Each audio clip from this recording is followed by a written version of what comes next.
Ganda ng umaga. Pagpalang umaga sa bawat isa. Ito, nagmamadali na naman tayo. Yan. Kasi, ang ganda talaga.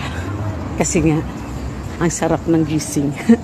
Kahit kasi nasa bahay yung pinsan ko. Kaya, yun. Medyo na late ang tulog. Pero at least, salamat sa Lord. At palagi naman hindi talaga ako nalilate. Yun yung pabor na binibigay ng Lord sa akin. Never ako na late. Yeah, before 7 nandun ako talaga. Or exactly 7 AM nasa amo ko na ako. Kaya grabe. Grabe ba? Yung everything kontrolado ng Lord.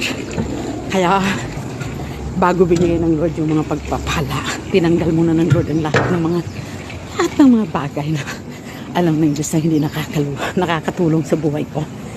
Grabe. Kaya lumaragas ang pagpapala. That is for the glory of God. Yun. Kalooban ng Lord yun na makakamta namin yung mga pagpapala na matagal na namin pinag-pray.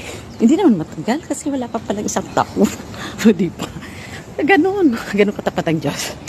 God bless everyone. Always smile. Huwag magtanim ng sama ng loob. Kasi